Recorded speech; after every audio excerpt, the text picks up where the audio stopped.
Hello guys, wind loads. A wind load analysis is a cumbersome, long procedure. I'm going to show you a simplified approach here. Uh, but it's just basically more of the same. Just go to tables, get values, get coefficients, read coefficients, and apply loads. That's what this is. So don't get too scared about doing a wind load analysis. Let me try to simplify this for you a little bit. Okay, wind load analysis. You have a building. Everybody thinks, oh, the wind is blowing in one direction. Yes, the wind is blowing in one. It could blow in different directions. Usually, you know what is the predominant or prevalent wind direction. But you don't. Usually, people don't think about the rest of the sides. Only this side, which is the one that is pushing here. But you know something? When the wind goes around, it's not only pushing this, but at the same time it's sucking this out and it's pulling it in that direction because of the type of funnel that is made or is being made over there. Even in the roof, from the roof, it could be sucked up depending on the roof, the type of roof that you have. Or it could be pushed down also, depending on the type of roof that you have. So how do you do a wind analysis? Basically, it depends on the wind velocity, of course, because the bigger the velocity, the bigger the pressure will be. The shape of the building, yes, the shape of the building or the shape of the structure is a very important factor. How the stiffness of the structure is, and by the stiffness of the structure, I mean if you have something that is very flexible in one direction, like that, or you have something in the other direction that is really stiff, that's going to change, and that has to do or is related to the period of the structure, the natural period of the structure, and the frequency. So the roughness of the terrain, that's important also, and where the structure is located at. So what do you have around that structure? It is known the kinetic energy from when the wind is moving is given by this equation, and that's a very known equation from a long time ago. Now, if you put the mass of the air at 59 Fahrenheit, which is the standard for this type of calculations, then this equation, which is the pressure of the wind due to kinetic energy, is going to be given by this equation. This is just the units of the density divided by 2. That's it. Now, that pressure has to be converted. And once again, you see these formulas here and you say, oh my God, that's so long. No, it's not long. Those are just different factors. And let me explain you which one of the factors are here. So basically what I did here is just getting this part, and including it here at the front. That's it. This is the equation that we are going to be using, this one here. And don't worry, this has to be modified for 2 more factors at the end. But let's start from the beginning. So first, let's start with QZ. QZ is this here. This is the wind pressure at the height Z above the ground level. That's it. Now, I is the importance factor. The importance factor is how important this structure is for the community. And also, what is if something happens, God forbid, but if something happens, how many lives could be lost in that structure? So that's what it means. It says here, for example, 1 for office buildings, but increased to 115 for hospitals. Now, if you have hospitals, fire stations, transportation facilities, that should be 115. Why 115? Because in case of an emergency, we need those facilities to remain no matter what, to help with the chaos or to help with the rescue of the people. Now then you have KZ. KZ is called exposure coefficient, and that depends on where the building or where the structure that you are analyzing is located at. Now think about it. You have something in the middle of downtown of any city. You have buildings all around. It's not going to be the same thing when the wind blows if you are located there, or maybe you are in the middle of a plane where no structures are around, now the wind is going to hit you completely and hard. So that's what is going to define the type of exposure that you have. So you have exposure type A, B, C, or D, defined by these parameters that are explained here. Now, based on those type of exposures and based on the height above the ground that you are, then you are calculating, or you are getting the coefficient Kz, the exposure coefficient. Now look what happened. This is flat, unobstructed. This is in the middle of cities. Look at the value, for example, at 20 feet of height. 0.36, 1.8. Why? Because what I explained you. Here you have a bunch of other structures blocking the wind. Here you don't have anything blocking that wind, just your structure. Now another important thing that you should notice in this table is the first 15 meters, first 15 feet here is constant, and then start changing. Another thing that you should check here, this is not a proportion, so don't try to calculate one and then do a straight ratio, because it's not like that, it changes.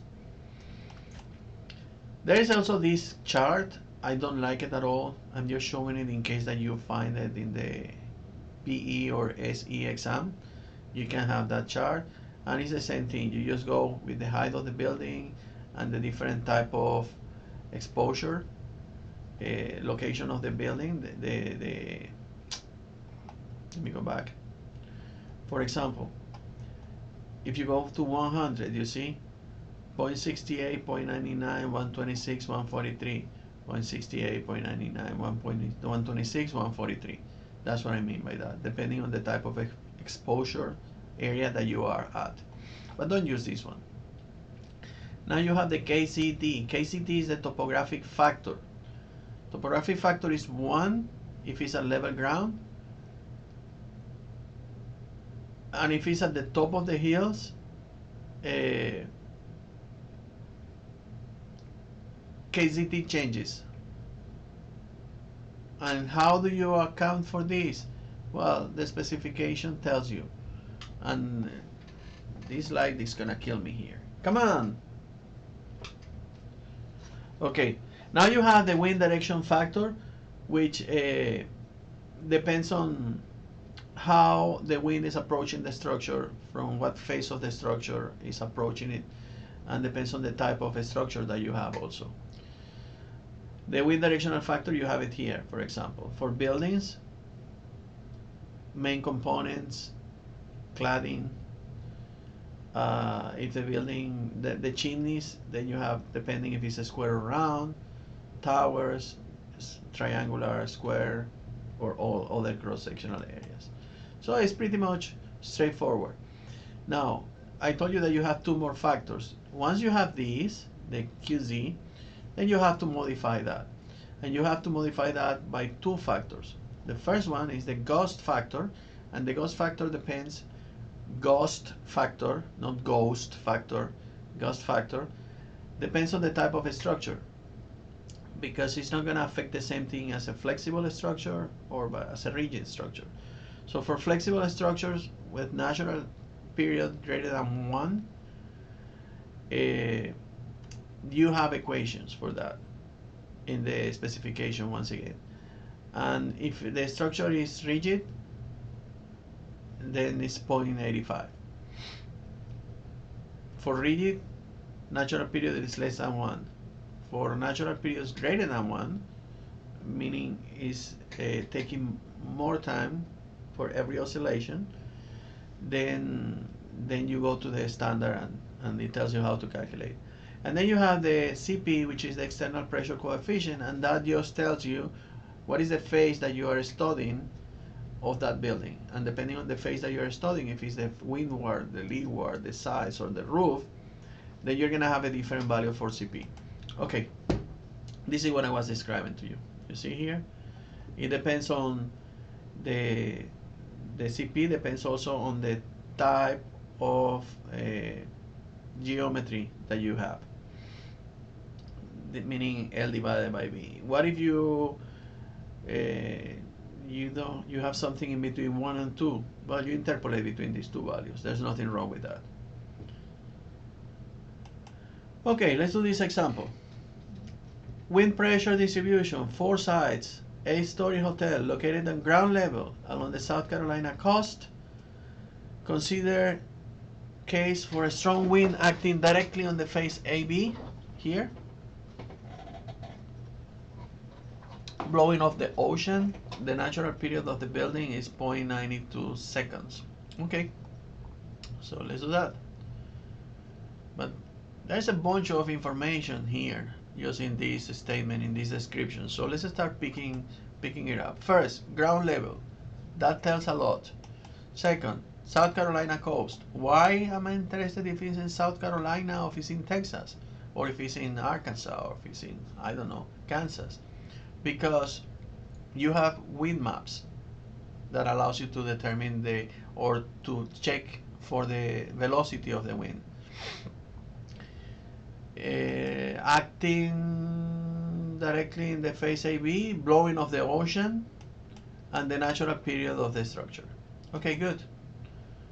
And the height of the structure is important because we're gonna read it from the tables.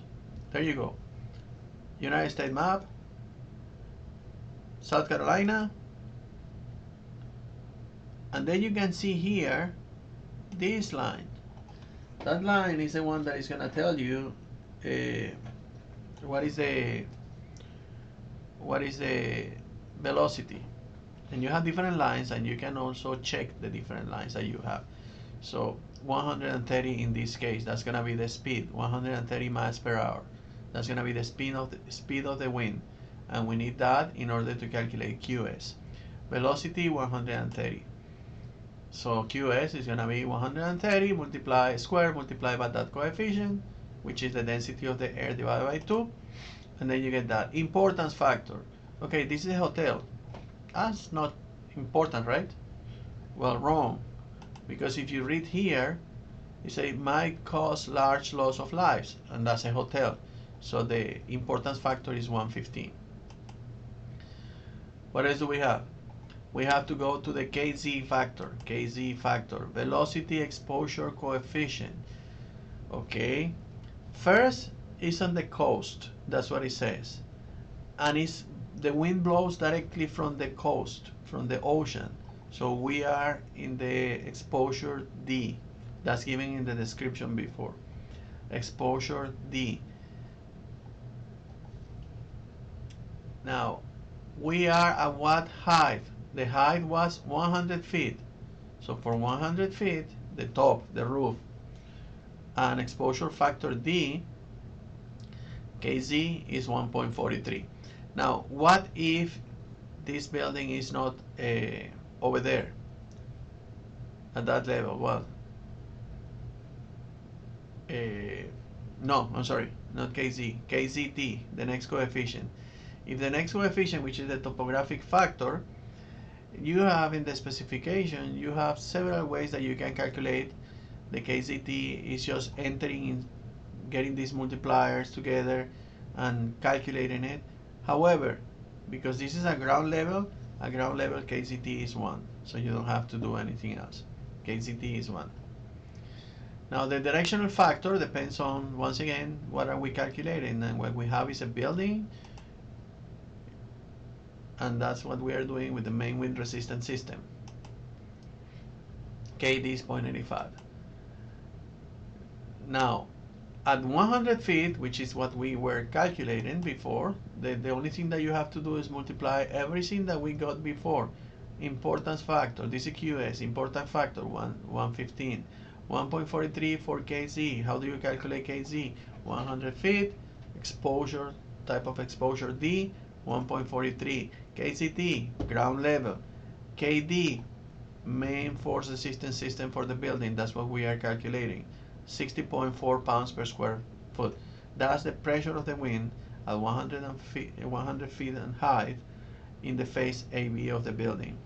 But it's not there yet. This is not the force of the wind yet. This is just the pressure of the wind at that point. Now we have the two extra factors that we have to add. First, the ghost factor, and that depends if the structure is rigid or flexible. If the rigid is the structure in this case, we have the period is given, and the period is less than 1 second. So that means that the ghost factor is 0.85. And the external pressure coefficient depends on the phases that you are studying. So the phase and the geometry. This building was square building, so L and B were the same value. L divided by B was 1, so you have CP equals negative 0.5 for that phase, for the leeward phase. For the windward phase, which is the approaching phase, it was 0.8, and for the sides it was 0.7.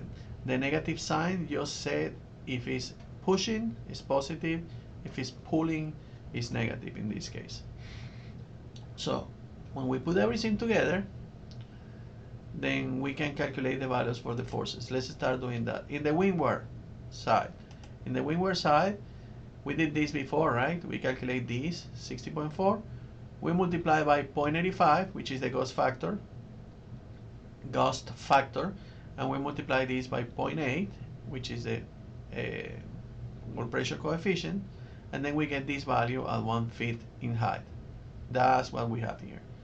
Now, what else do we have?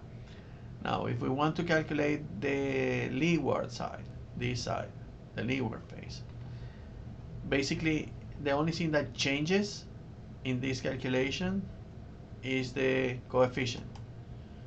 That's it, which is negative 0.5.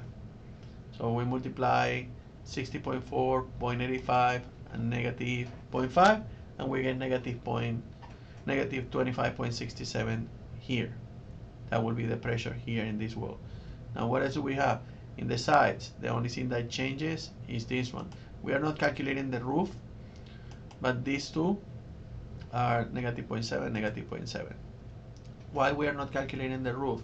Because in this case, as you could see, if I have something sucking the building up, it's in favor of the structure, and we don't want to do anything that is in favor of the structure. That's basically it. What else? And it's a flat roof, so the influence at that height is not that much. Now we calculate those two. This is at 100 feet in height, but we have to find this distribution now for this face. This is rectangular, and that is rectangular. I don't care. But this one is not rectangular. So what do? You calculate that at intervals here, and this KZ, remember, you read it from the table. You read it from the table with the height and from the exposure type of a structure, of location. Now the first 15, as I told you, they have the same one. You can read this from the table, and then you can have this shape of the load, which is this shape represented here. What do you do with that? Well, you use that, and then you start putting lateral loads in your structures, and then you feed your software or do it by hand with those lateral loads. Then you calculate the tributary area per floor, and that's the area of this is going to be the lateral force acting in each direction for that building. Now, what if you have inclined roofs like this? Well, if you have inclined roofs like this, it just apply like a rectangular load. But the important thing is that this H, when you're calculating this QH and you're calculating the Z value and everything else, the H of this building here, it has to be the average H of the roof. And the other thing that you have to be careful is that in the windward side, this one, you have to consider both options. You have to consider this when this is up and when this is down, and you have to do both cases. There's another thing that also you can include and go to the code or go to the specification if you want to know more about it. But when you have open spaces here, and they're going to be open for real, then you have to calculate the internal pressure also and incorporate that plus or minus in your calculations. If you don't know what I'm saying, please just go back and review it, and This could be as detailed as you want it to be. But I think that's sufficient for the level that we are at now. So I hope that you like this. What are we gonna do next time? Next time, oh yes, yoo-hoo! Next time we're going to start with axial shear and moment diagrams for frames. Now remember before you have little beams with shear, axial and shear moment diagrams? Now you have these monsters with inclined legs and everything else, and we have to do the same thing for those. Keep watching, guys. See you in the next video, or better say, you'll see me in the next video. Have a good day.